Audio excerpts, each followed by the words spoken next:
The cruelest words are often spoken by the people who know exactly how much they will hurt.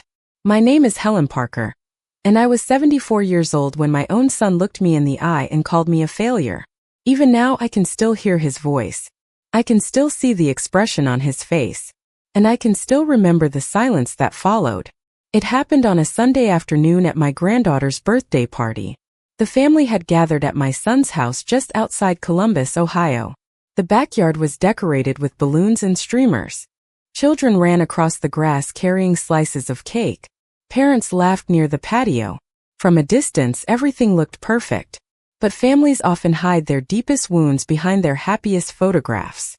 I arrived carrying a small gift and a homemade apple pie. I had spent nearly 3 hours baking it that morning because my granddaughter loved it. As soon as she saw me, she ran across the yard and threw her arms around my waist. Moments like that always reminded me that life was still good. No matter how difficult things became, there were always reasons to be grateful. For most of the afternoon, I stayed in the background. I helped clean dishes, refilled drinks, picked up wrapping paper. I had spent most of my life taking care of other people, and old habits are difficult to break. Eventually the conversation shifted toward careers, investments, and retirement plans. Several relatives discussed stock portfolios and vacation homes. Others talked about promotions and business opportunities. I listened quietly while sitting near the edge of the patio. Then someone asked me a simple question. Helen, what did you end up doing with your retirement money after Walter passed away? Before I could answer, Jason laughed. At first I assumed he was joking. Then he shook his head. My mother never cared much about money. He took a sip of his drink and continued speaking. Honestly, she spent her whole life working hard and still has nothing to show for it. The words landed like a stone in my chest. Around us, several conversations stopped. A few people looked uncomfortable. Jason either did not notice or did not care. Mom means well, he continued. But she never understood how to build real success. If she had, things would have turned out differently. I stared down at my hands.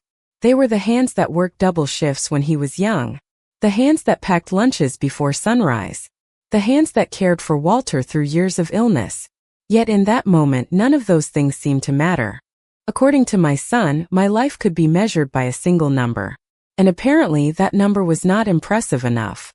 Someone quickly changed the subject. But the damage had already been done. The rest of the afternoon passed in a blur. I smiled when expected. I thanked people for coming. I hugged my granddaughter goodbye. Then I drove home alone. The house felt unusually quiet when I stepped inside. I placed my purse on the kitchen table and sat down without turning on the lights. Outside, the sun slowly disappeared behind the trees. Inside, I thought about every sacrifice I had made over the years. Not because I regretted them, because I suddenly realized how invisible they had become. Eventually I walked upstairs to my bedroom and opened the closet. On the highest shelf sat an old wooden box that had belonged to Walter. I had not touched it in years. Slowly I lifted it down and placed it on the bed. Inside were letters, photographs, and documents from another chapter of my life. A chapter Jason knew almost nothing about. As I stared at those papers, a question formed in my mind. What if my son had spent 44 years judging a story he had never actually heard? I sat on the edge of the bed for a long time with the wooden box resting in my lap. Dust covered the corners, and the brass latch had lost much of its shine over the years. Walter used to keep important things inside it. Not valuables. Memories. The kind of things most people overlook until they become priceless. Slowly I lifted the lid. The familiar scent of old paper drifted into the room. On top sat a stack of photographs secured with a faded blue ribbon. I picked up the first picture and immediately smiled. It showed Jason at 8 years old standing beside a fishing boat at Lake Erie. He was grinning from ear to ear while holding a fish that was barely larger than his hand. Back then, success meant catching something and having a story to tell afterward. It had nothing to do with account balances or investment portfolios. Beneath the photographs were letters Walter had written during business trips decades ago. We were never wealthy. At least not in the way people usually define wealth. But we built a life together through patience, sacrifice, and careful decisions. I unfolded one letter and read a passage I had nearly forgotten. Thank you for working those extra shifts while I finished the certification program. Someday all of this will be worth it. I stared at the words for several moments. Jason never knew about those years. He never knew I worked evenings at a grocery store after spending full days at the school district office. He never knew I spent weekends balancing household budgets while other families took vacations. He only saw the finished version of life. He never saw the construction. As I continued sorting through the box, more memories surfaced. There was a hospital receipt from the year Walter underwent heart surgery. Insurance covered part of the expense but not all of it. We spent years paying the remainder. There was a notebook where I tracked every dollar we saved. Some months the numbers were small. $20, $50, occasionally $100. But I never stopped adding to it. Little by little, year after year. Most people think dramatic changes create financial security. In my experience, consistency matters far more. Near the bottom of the box, I found a folder I did not remember placing there. It contained records from the early years after Walter passed away. Statements, notes, tax documents. I opened it carefully. That was when I noticed something unusual. Several pages were marked with yellow sticky notes written in my own handwriting. One note simply read, "Do not touch until retirement." Another said, "Long-term only. Ignore short-term noise." Reading those words felt like meeting a younger version of myself. A version Jason had never known. A version who quietly made decisions without seeking approval or recognition. Around midnight, I carried the folder downstairs and spread the documents across the kitchen table. Most people probably would have found them boring. To me, they represented decades of discipline. The next morning, sunlight streamed through the windows as I continued organizing everything. Around 10 o'clock, my phone rang. Jason's name appeared on the screen. For a moment, I considered letting it go to voicemail. Instead, I answered. His voice sounded normal, almost cheerful. We spoke briefly about ordinary things. Then he apologized for being busy and mentioned that he might stop by later in the week. There was no mention of the birthday party. No mention of what he had said. Either he had forgotten it or he did not realize how deeply it cut. After the call ended, I returned to the documents. As I sorted through another stack, an envelope slipped from between two folders and landed on the floor. It was addressed to me from a regional bank downtown. The postmark was only 3 days old. Confused, I opened it immediately. Inside was a formal notice requesting that I schedule a meeting regarding an account review. I read the letter twice. Then a third time. The account number looked strangely familiar. Suddenly, I remembered exactly where I had seen it before. And I realized there was one part of my life that even my own son knew absolutely nothing about. For several minutes, I sat motionless at the kitchen table holding the bank's letter in my hands. The account number printed near the bottom stirred a memory I had not visited in years. It belonged to an investment account Walter and I opened shortly before his retirement. Back then, neither of us imagined it would become important. We simply wanted to set aside money little by little and leave ourselves some options later in life. After Walter passed away, I continued managing it quietly. Not because it was a secret. Because it was nobody else's business. I carried the letter into my home office and unlocked a small filing cabinet beside the desk. Inside were neatly organized folders labeled by year. I found the account records within minutes. As I reviewed the statements, memories came rushing back. Every deposit represented a decision, a vacation we postponed, purchase we skipped, a bonus we invested instead of spending. None of it felt dramatic at the time. It was simply the result of decades of discipline. What surprised me was the date on the bank's notice. The review had been requested because the account recently crossed a threshold requiring updated documentation and beneficiary verification. Apparently, significant growth over the previous few years had triggered an internal review. I smiled slightly. Walter would have appreciated the irony. We spent most of our lives being underestimated. The following afternoon, I drove downtown to deliver several forms the bank requested before the meeting. The branch occupied a large brick building near the center of the city. As I approached the reception desk, a young employee greeted me warmly and accepted the paperwork. Everything seemed routine. Then she glanced at the account number and her expression changed. Not dramatically, just enough for me to notice. She excused herself and walked into a nearby office. A few moments later, She returned and politely informed me that a manager would personally handle my appointment next week. I thanked her and left without asking questions. On the drive home, I found myself thinking less about the account and more about Jason. His words continued to echo in my mind. Failure. It was such a strange conclusion for a son to reach. Jason knew I had never owned a luxury car. He knew I still lived in the same modest house. He knew I preferred practical clothes over expensive ones. Somewhere along the way, he had mistaken simplicity for failure. That realization saddened me more than his actual comment. A few days later, Jason stopped by unexpectedly. I was watering flowers near the porch when his truck pulled into the driveway. He climbed out carrying a bag of groceries and offered an awkward smile. "Thought I would check on you," he said. We spent the next hour talking about ordinary things. The weather. My granddaughter's school activities. A new restaurant opening nearby. For a while it almost felt normal. Then he noticed the bank letter sitting on the kitchen counter. "What is this?" he asked casually. I explained that the bank needed updated information for an old account. His eyebrows lifted slightly. "Do you need help with that kind of thing?" The question was not cruel. In fact, he sounded genuinely concerned. Yet beneath it lingered the same assumption. That I was confused. That I needed guidance. That I was struggling. I smiled and told him everything was under control. He nodded, but I could tell he was unconvinced. Before leaving, he glanced at the letter once more. "Which bank is it?" he asked. I told him. A strange look crossed his face. Then he shrugged and headed for the door. After he left, I stood at the window watching his truck disappear down the street.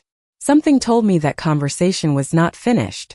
And 3 days later, when my phone rang and Jason unexpectedly offered to accompany me to the bank, I realized he had become far more interested in that account than I ever expected. 3 days passed before the appointment. During that time, Jason called twice to remind me that he was available if I needed help. The first time I thanked him politely. The second time he sounded more determined. "Mom, these financial meetings can get complicated. It might be easier if I came with you." I smiled even though he could not see it. Jason had always been protective in his own way. Unfortunately, somewhere along the line, protection had slowly turned into assumption. He assumed I needed guidance. He assumed I was overwhelmed. Most of all, he assumed there was very little left for me to manage. By Thursday evening, I finally agreed. "If you would like to come, that is fine," I told him.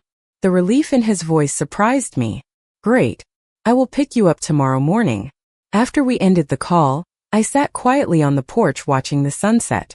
The neighborhood was peaceful. Children rode bicycles down the street. A sprinkler clicked rhythmically across a nearby lawn. Everything felt ordinary. Yet I could not shake the feeling that something important was about to happen. The next morning arrived bright and clear. Jason pulled into the driveway shortly after 9 o'clock. He stepped out wearing a collared shirt and carrying a folder. The sight almost made me laugh. He looked as though he were preparing to negotiate a major business contract. During the drive downtown, he spoke about investments, market conditions, and retirement planning. I listened patiently. Much of what he said was sensible. Some of it was surprisingly familiar. Walter and I had discussed many of the same concepts decades earlier. Jason simply did not know it. As we approached the bank, I noticed him glancing toward me several times. Finally, he cleared his throat. "Mom, I hope you know I am only trying to help." I looked out the window before answering. "I know." He nodded. The conversation ended there. Inside the bank, the atmosphere felt calm and professional. A receptionist greeted us immediately. The moment I provided my name, her expression changed ever so slightly. Not shock. Recognition. She picked up the phone and spoke quietly with someone in another office. Then she smiled and invited us to wait for just a moment. Jason seemed to notice the reaction as well. Within minutes, a woman in her early 50s approached us. Her name tag identified her as Rebecca Lawson. She extended her hand warmly. "Mrs. Parker, it is wonderful to finally meet you in person." Jason glanced at me. The greeting seemed more personal than either of us expected. Rebecca escorted us down a hallway toward a private conference room, rather than the open customer service area. That surprised Jason even more. Once we were seated, she thanked me for bringing the requested documents. Then she carefully reviewed several forms. The process appeared routine at first. Yet I noticed something interesting. Each time Rebecca referenced the account, her tone became more formal, more respectful. Jason leaned forward in his chair. I could almost see the questions forming in his mind. After several minutes, Rebecca excused herself and left the room carrying a folder. The door closed behind her. Jason turned toward me. Mom, exactly how old is this account? I folded my hands calmly. Older than you might think. He frowned slightly. Before he could ask another question, the door opened again. Rebecca returned carrying a much thicker file than before. She placed it carefully on the table and looked directly at me. Then her eyes moved to the screen of a laptop she had brought with her. The professional smile on her face suddenly disappeared. For a brief moment, she simply stared at the numbers in front of her. And that was the exact moment I realized this meeting was about to become far more interesting than either Jason or I had expected. Rebecca remained silent for several seconds while studying the information on her screen. The room felt unusually still. Even the faint sounds from the lobby seemed to disappear. Jason shifted in his chair and glanced between the manager and me. Finally, Rebecca looked up. Mrs. Parker, before we continue, I want to confirm a few details. Her voice was professional, but there was something different about it now. Something more careful. I nodded. Of course. She reviewed several forms and asked routine questions regarding identification, beneficiary records, and account preferences. I answered each one calmly. Jason listened without speaking. The entire time I could feel his curiosity growing. He had expected a simple appointment. Perhaps a small retirement account. Perhaps a certificate of deposit. Whatever he imagined, it clearly did not involve the reaction unfolding in front of him. Once the paperwork was complete, Rebecca folded her hands. Mrs. Parker, this account has been with our institution for a very long time. I smiled slightly. Longer than some of your employees have probably been alive. That earned a brief laugh from her. Then she opened another document and continued. Over the years, there have been multiple contributions, reinvestments, and portfolio adjustments. The long-term performance has been remarkable. Jason leaned forward. Portfolio? The word seemed to catch him off guard. Rebecca glanced at him politely. Your mother has maintained an extremely disciplined investment strategy for decades. I could almost hear Jason processing that sentence. Decades. Disciplined. Investment strategy. None of those phrases fit the image he carried of me. For years, he had seen a widow living quietly in a modest home. He never asked many questions beyond that. Rebecca continued reviewing information. Most of it was familiar to me. Asset allocations. Dividend reinvestments. Long-term growth. Walter and I had learned about those concepts years ago through books borrowed from the public library. Neither of us came from money. We simply believed that patience mattered. As the meeting progressed, Jason became unusually quiet. Every few minutes he glanced toward me as if trying to reconcile two completely different versions of his mother. The woman he thought he knew and the woman sitting beside him. Eventually Rebecca opened a final report. The moment she saw it, her eyebrows rose slightly. There it is, she said softly. Jason immediately noticed the reaction. What does that mean? Rebecca hesitated. Then she looked toward me. With your permission, of course. I nodded. That is fine. She turned the screen slightly so we could see it. Several charts appeared first. Then historical performance data. Then a summary page. Jason stared at the information. His eyes moved across the screen slowly. I watched his expression shift from curiosity to confusion. Then from confusion to disbelief. He looked at the total value line. Then looked again. Surely he thought he had misread it. The silence stretched longer than anyone expected. Finally he spoke. Mom. What exactly is this account? His voice sounded smaller than usual. I folded my hands in my lap. It is the result of 40 years of consistent decisions. Nothing more. Rebecca smiled. Actually, Mrs. Parker, most people never achieve this level of consistency. The statement was simple. Yet it carried enormous weight. Jason stared at the screen once more. I could almost see him replaying every assumption he had ever made about me. Every comment. Every judgment. Every conclusion. Rebecca printed several documents and placed them neatly into a folder. We still needed to complete the formal review process, but one thing had become very clear. The account Jason thought was a minor detail had suddenly become the center of the entire conversation. And as he continued staring at those numbers, I realized he was finally beginning to understand that the story of my life was very different from the one he had been telling himself. For several moments after Rebecca finished speaking, nobody said a word. The silence felt heavier than any conversation. Jason remained focused on the documents in front of him, as though he expected the numbers to change if he stared long enough. They did not. Eventually, Rebecca continued the review process. She explained how the account had evolved over the years through reinvested dividends, long-term holdings, and careful management. Most of what she described sounded familiar to me because I had lived it. To Jason, however, it seemed like an entirely different reality. When the paperwork was complete, Rebecca handed me a folder containing updated records. Then she smiled warmly. "Mrs. Parker, I hope you understand that accounts like this do not happen by accident. They are usually the result of remarkable patience." I thanked her. The compliment was kind, but it was not what stayed with me. What stayed with me was the expression on my son's face. During the elevator ride down to the lobby, Jason remained unusually quiet. He normally filled silence with conversation. That day he seemed lost in thought. We stepped outside into the bright afternoon sunlight and walked toward his truck. Before opening the driver's door, he finally spoke. "Mom, why did you never tell me?" The question sounded sincere rather than defensive. I considered my answer carefully. "Tell you what?" He looked frustrated. "About any of this. About the account. About the investments. About everything." I leaned against the truck and smiled gently. "Jason, you never asked." He opened his mouth to respond, then stopped. The truth of that statement seemed to settle between us. Over the years he had made assumptions. Many assumptions. But he had rarely asked questions. The drive home felt very different from the drive to the bank. Earlier he had spoken like someone offering guidance. Now he listened. At one point he asked how long I had been investing. I told him the truth. Since before he graduated high school. His eyes widened. Another assumption disappeared. When we arrived at my house, he followed me inside.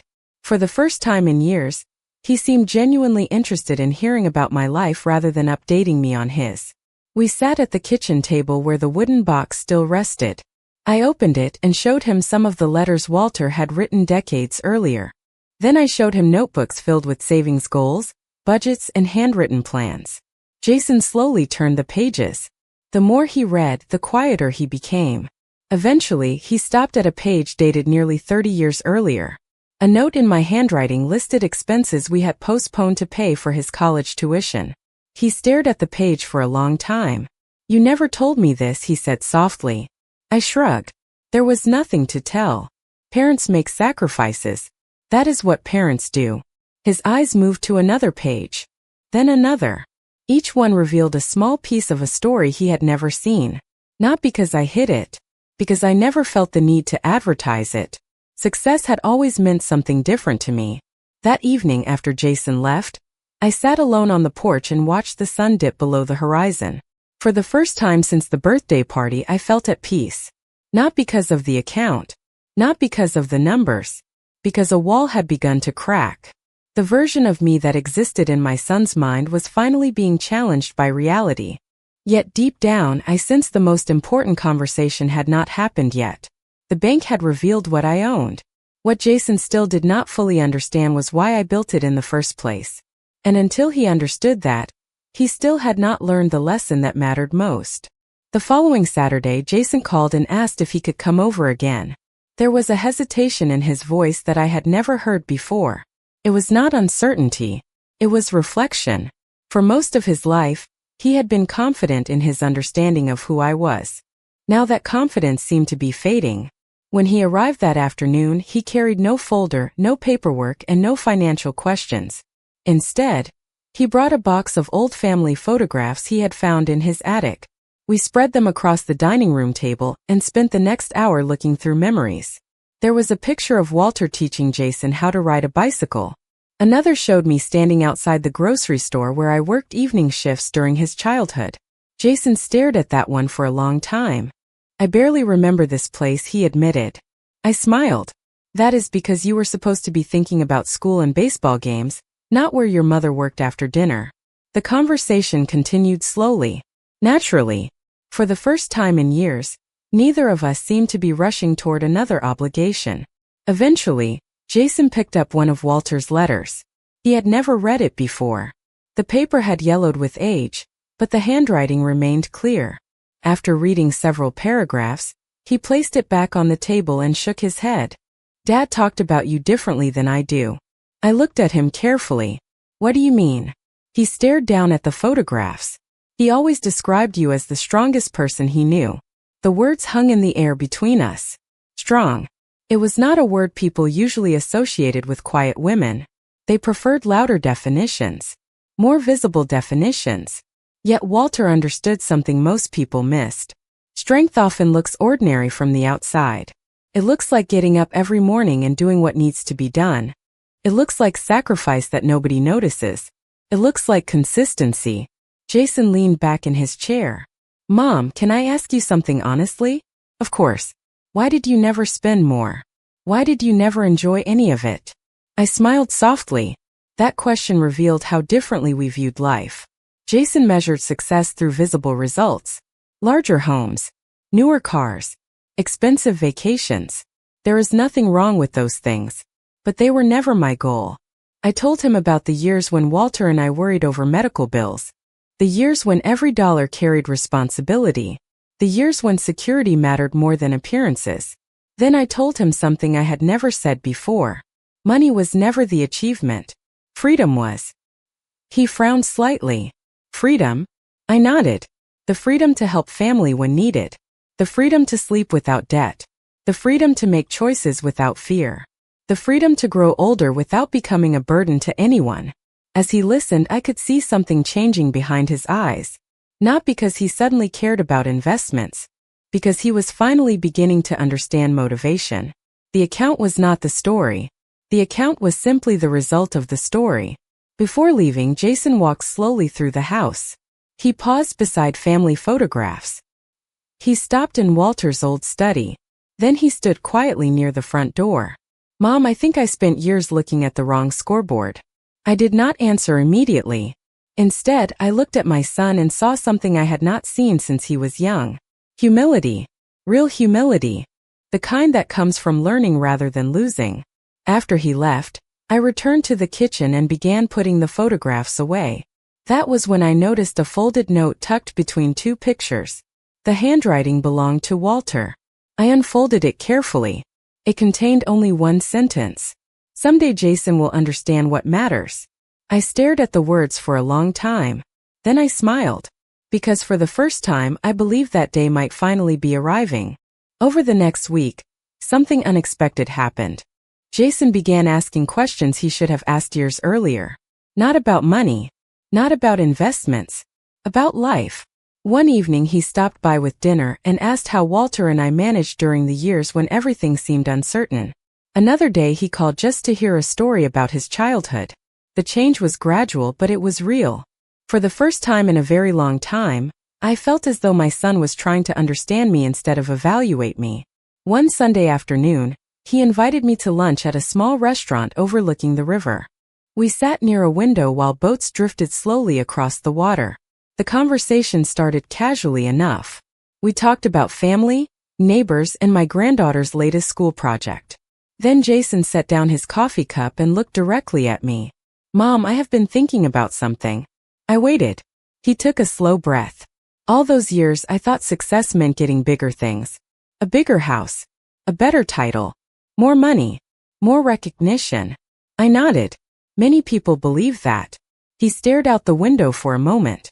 The problem is that every time I reached one goal, another one appeared. It never felt finished. There was a sadness in his voice that I had never noticed before. Suddenly I realized that despite all his achievements, he had been chasing approval for most of his adult life. Not because he was selfish. Because he genuinely believed that was what success required. I reached across the table and gently touched his hand. Jason, there is nothing wrong with ambition. The problem comes when you let ambition decide your value. He looked down. I think I did exactly that. For several seconds neither of us spoke. Then he surprised me again. When I called you a failure that day, I was really comparing your life to the wrong standard. Hearing him say those words felt different than hearing an apology. An apology acknowledges a mistake. Understanding changes a person. Later that afternoon, we walked along the river before heading home. The autumn air was cool and crisp. Families strolled along the path. Children laughed near a playground. It felt like one of those simple days that people rarely appreciate until years later. Before we reached the parking lot, Jason stopped walking. "Mom, can I ask one more question?" "Of course. If you had all that money and all those investments, why did you keep living so simply?" I smiled because I finally knew he was ready for the answer. Because the account was never the goal. Security was. Freedom was. Peace was. I pointed toward the river. "See that water? It keeps moving whether people notice it or not." My life was a lot like that. I did not need people to see it. I just needed it to work. He laughed softly. "That sounds exactly like something Dad would have said." We stood there smiling for a moment. Then his expression became serious again. "There is one more thing I need to do." I raised an eyebrow. "What is that?" He looked away briefly before answering. "I need to tell the rest of the family what really happened." I immediately understood what he meant. The birthday party. The comment. The assumptions. The story people had heard. As we drove home separately that evening, I found myself thinking about Walter's note once again. Someday Jason will understand what matters. For the first time, I believed Walter had been absolutely right. What I did not know was that Jason was already planning a family gathering the following weekend. And during that gathering, he intended to say something nobody expected to hear. The family gathering took place the following Saturday at my niece's home. In many ways, it felt similar to the birthday party where everything had started. Children played in the yard. Relatives carried plates of food across the patio. Conversations drifted from one group to another. Yet this time something was different. Jason arrived early and seemed unusually focused. I could tell he had been thinking about this moment all week. Throughout the afternoon, he greeted relatives, helped arrange tables, and checked on everyone. But every so often, I noticed him glancing in my direction. Not with concern. With purpose. About an hour before dinner, several family members gathered beneath a covered patio near the backyard. The conversation turned toward careers, retirement plans, and future goals. The same subjects that had led to trouble before. Only this time, Jason stood up before anyone else could take control of the discussion. First, nobody paid much attention. Then he cleared his throat. "I want to say something." The conversations gradually faded. Everyone looked toward him. Jason took a slow breath. "A few weeks ago, I said something about my mother that I deeply regret." The yard became completely silent. Even I was surprised by how direct he sounded. He continued speaking. "I called her a failure. I said she had nothing to show for her life." Several relatives exchanged uncomfortable looks. Others stared at the ground. Jason did not stop. "The truth is that I was completely wrong." His voice remained steady. "I spent years measuring success by the wrong things. Bigger houses, bigger salaries, bigger titles. And because of that, I completely misunderstood the person who taught me the most important lessons of my life." My heart tightened as I listened. Jason looked toward me briefly before continuing. He talked about sacrifice, about responsibility, about consistency. He explained how much he had recently learned about the years his father and mother spent building stability for their family. He never mentioned account balances. He never discussed specific numbers. That was what impressed me most. A month earlier, he would have focused entirely on money. Now he understood that money was only evidence of something deeper. When he finished, the gathering remained quiet for several seconds. Then one of my cousins smiled and began clapping. Another relative joined. Then another. Soon the entire patio filled with applause. I felt embarrassed and grateful at the same time. Jason walked over and placed a hand on my shoulder. "Mom, I owe you an apology. Not because of what happened at the bank. Because I stopped seeing you clearly a long time ago." I looked up at him and smiled. "Thank you, Jason." That was all either of us needed to say. The rest of the evening felt lighter than any family gathering I could remember in years. There were stories, laughter, and photographs. At one point, my granddaughter climbed into my lap and asked me to tell her about when her father was a little boy. Jason laughed and told her to prepare for a very long story. As the sun began setting, I stepped away from the crowd and stood near the edge of the yard. The sky glowed with shades of gold and orange. Families gathered together. Children chased one another across the grass. For a moment I thought about Walter. I imagined what he would have said if he could see us now. Probably something simple. Something wise. Perhaps he would have reminded me that people sometimes need time to understand what truly matters. When the evening finally ended, Jason hugged me before I left. The embrace felt different than it had in years. Not because I had proven anything, because understanding had replaced assumption. As I drove home beneath the fading light, I realized the greatest victory was never the account, the investments, or the bank meeting. The greatest victory was knowing that my son finally understood a truth that had taken me a lifetime to learn. Quiet life is not a failed life. And the people who love you are worth far more than any number that will ever appear on a financial statement.